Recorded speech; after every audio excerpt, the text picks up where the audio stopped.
Hello, dear students, and welcome back to English with Professor Tabassum.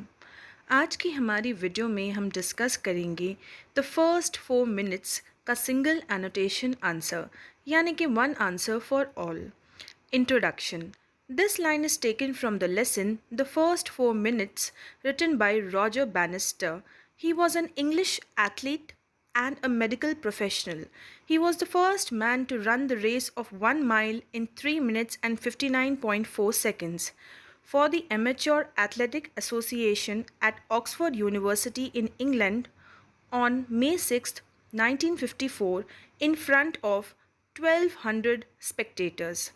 यानी कि introduction में तो हम सबसे पहले ये लिखेंगे कि ये जो लाइन है ये फर्स्ट 4 मिनट्स लेसन से लिए गए हैं, जिसके राइटर है रॉजर बैनिस्टर और वो एक एथलीट है और एक मेडिकल प्रोफेशनल भी है और वो पहले आदमी हैं जिन्होंने 3 मिनट्स एंड 59.4 सेकेंड्स में रेस को जीता है एमेच्योर एथलेटिक एसोसिएशन के लिए, जो कि है ऑक्सफोर्ड यूनिवर्सिटी इंग्लैंड में. और ये रेस उन्होंने जीती है May 6, 1954 को 1200 लोगों के सामने. Context. When many people thought that it is impossible to run a mile in less than 4 minutes, Roger Bannister proved that it can be done. Earlier, Gunnar Hags of Sweden set the record in 1945 with a minute of 4 minutes and 1.3 seconds, and many people tried to break this record in 1950s but were unable to. यानी कि context में हमें लिखना है कि कई सारे लोगों ने सोचा कि ये तो इम्पॉसिबल है इस रेस को जीतना 4 मिनट्स के पहले.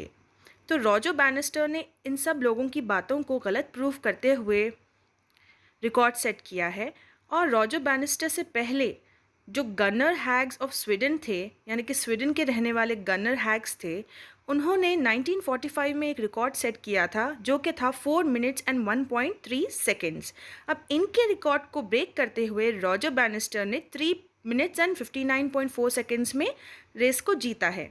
तो गनर हैग्स ऑफ स्वीडन ने रिकॉर्ड सेट किया था 1945 में. तो 1950s में बहुत सारे लोगों ने कोशिश की इस रिकॉर्ड को ब्रेक करने की, लेकिन इस रिकॉर्ड को 1954 में रॉजर बैनिस्टर ही ब्रेक कर पाए थे. Explanation. Roger says that no one tried to convince him to participate in the race. It was his own decision and willpower. यानी कि रॉजर बैनिस्टर कहते हैं कि किसी ने भी उन्हें कन्विंस करने की कोशिश नहीं की कि तुम ऐसी रेस में जाओ और पार्टिसिपेट करो. यह उनका खुद का ओन डिसीजन था, उनकी खुद की हिम्मत थी, यानी कि खुद का विल पावर था. When the race began, he kept worrying and he heard a voice of his coach, Franz Stampfel, saying relax, which calmed him. यानी कि जब वो रेस शुरू ही करने वाले थे तब वो बहुत ज़्यादा चिंता में थे. तब उन्हें एक आवाज़ आई जो कि उनके कोच की थी, यानी कि उनकी ट्रेनर की थी, जिनका नाम है फ्रांस स्टैम्फिल, और वो कहते हैं रिलैक्स. और उनकी ये आवाज़ सुनकर रॉजर बैनिस्टर बहुत ज़्यादा काम फील कर रहे थे. He says that he was able to achieve this with the encouragement of the crowd and his own great will power. वो कहते हैं कि वो इस रेस को जीत पाए क्योंकि उन्हें एनकरेजमेंट मिला, हौसला मिला क्राउड से, यानी कि भीड़ से जो वहाँ पर जमा थी, और उनका खुद का भी बहुत ज़्यादा विल पावर था, उनकी खुद की हिम्मत थी.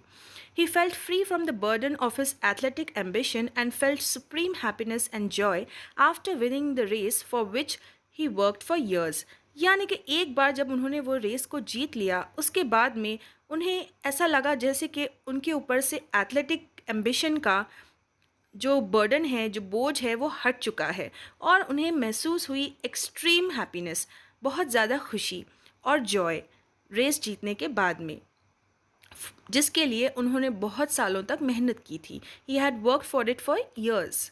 Now critical comment. Strong willpower and self-beliefs allows us to keep going during tough times. Bannister's hard work and indomitable spirit inspires us.